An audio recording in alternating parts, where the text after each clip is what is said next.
یہ کہانی شروع ہوتی ہے ریاست بہاولپور کی ایک تحصیل احمد پور شرقیہ سے۔ وہاں ایک عبدالرزاق نامی شخص مرزائیت کو قبول کر کے مرتد ہو جاتا ہے۔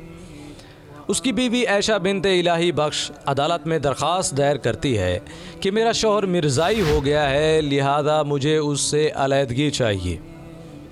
یہ مقدمہ بالآخر ڈسٹرکٹ جج بہاولپور کے پاس منتقل کیا جاتا ہے، اس غرض سے کہ اس کی شرعی تحقیق کی جائے کہ آیا قادیانی دائرہ اسلام سے خارج ہیں یا نہیں۔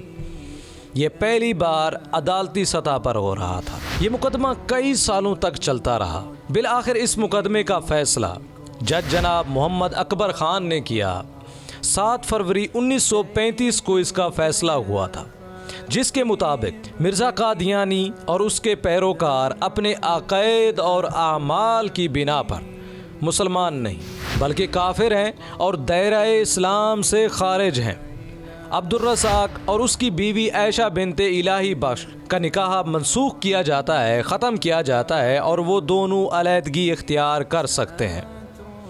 ناظرین، اس تاریخ ساز فیصلے کے بعد پوری دنیا میں مسلمانوں کے سامنے قادیانیوں کے عقیدے آشکار ہونے لگے اور اس طرح قادیانیوں کی ساکھ روز بروز کم ہونا شروع ہو گئی۔ اس مقدمے کے فیصلے میں علماء، مشائخ اور جج صاحبان کی جو کاوشیں ہیں وہ سنہرے حروف سے لکھی جانے کے قابل ہیں۔ بالآخر تاریخ نے ایک بار پھر سے اپنے آپ کو دہرایا۔ ایک ایسا واقعہ ہوا جس کی وجہ سے اس تحریک نے ایک بار پھر جنم لیا اور زور پکڑ لیا۔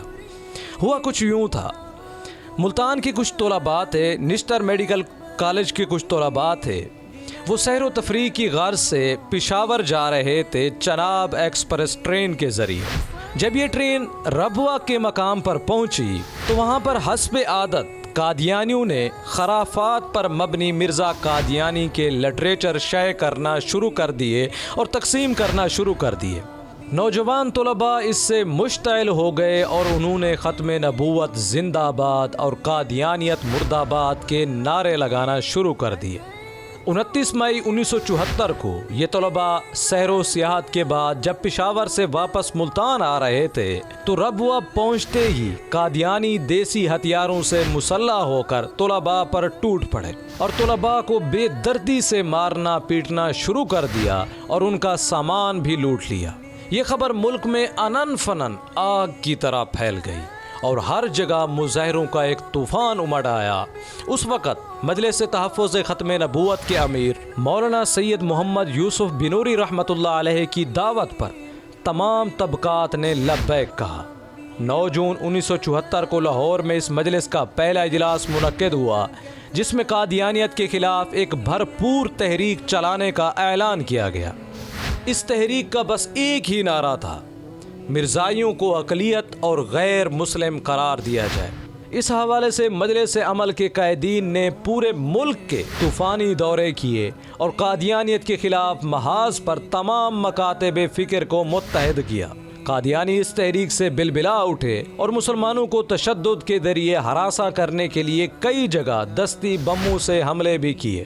حکومت نے ابتدائی طور پر تحریک کو ختم کرنے کی بھرپور کوشش کی اور تحریک ختم نبوت کے قائدین کی اکثریت تحفظ ناموس رسالت کے مطالبے کی پاداش میں جیل کی نظر ہو گئی، مگر ان تمام معاملات نے اس تحریک کو ایک نئی جان بخشی اور یہ تحریک آگ کی طرح پورے ملک میں پھیلتی چلی گئی۔ بالآخر اس وقت کے وزیر اعظم ذوالفقار علی بھٹو نے ثانیہ ربوہ اور قادیانی مسئلے پر سفارشات مرتب کرنے کے لیے پوری قومی اسمبلی کو خصوصی کمیٹی قرار دیا۔ جمعیت علماء پاکستان کے سربراہ مولانا شاہ احمد نورانی رحمۃ اللہ علیہ نے اپوزیشن کی طرف سے ایک بل پیش کیا، جس پر 37 معزز و محترم اراکین اسمبلی کے دستخط موجود تھے اور حکومت کی طرف سے وزیر قانون عبدالحفیظ پیرزادہ نے قومی اسمبلی میں ایک قرارداد پیش کی۔ اس طرح قومی اسمبلی میں مرزائیت پر بحث ہونا شروع ہو گئی۔ یہ بحث 2 ماہ کے طویل عرصے تک جاری رہی۔ 5-6 ستمبر کو اٹارنی جنرل آف پاکستان یحییٰ بختیار نے بحث کو سمیٹتے ہوئے 2 روز تک اراکین قومی اسمبلی کے سامنے اپنا مفصل بیان پیش کیا۔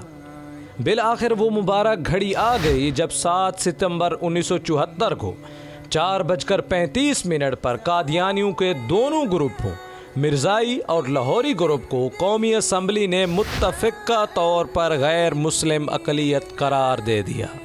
اس تاریخ ساز فیصلے کے بعد اکثر اسلامی ممالک نے یکے بعد دیگرے قادیانیوں کو غیر مسلم قرار دیا۔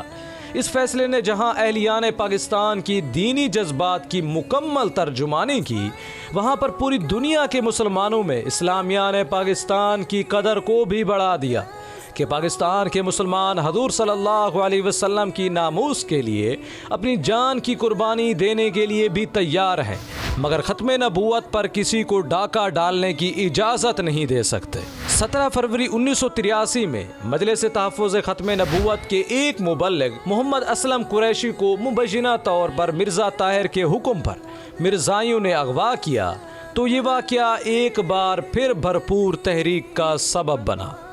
اس تحریک کے سبب صدر جنرل ضیاء الحق نے 26 اپریل 1984 کو امتناع قادیانیت آرڈیننس جاری کیا، جس کے مطابق قادیانیت کی تبلیغ و تشہیر، قادیانی کا خود کو مسلمان ظاہر کرنا، اذان دینا، اپنی عبادت گاہوں کو مسجد کہنا اور شعائر اسلام سے استحصال کرنے کو جرم قرار دے دیا گیا۔ 7 ستمبر پاکستان کے مسلمانوں کے لیے اور بالخصوص پوری دنیا کے کونے کونے کے مسلمانوں کے لیے 7 ستمبر ایک تاریخ ساز اور یادگار دن ہے۔ بس آخر میں ایک ہی نعرہ لگاتے ہیں، لا نبی بعد محمد، لا امت بعد محمد۔ امید کرتے ہیں کہ یہ ویڈیو آپ کے علم میں اضافے کا سبب بنی ہوگی۔ اگر یہ ویڈیو آپ کو اچھی لگی تو اسے لائک کریں اور شیئر بھی کر دیں۔ ملتے ہیں ایک نئے ویڈیو کے ساتھ، تب تک کے لیے اجازت دیں۔ السلام علیکم ورحمۃ اللہ وبرکاتہ۔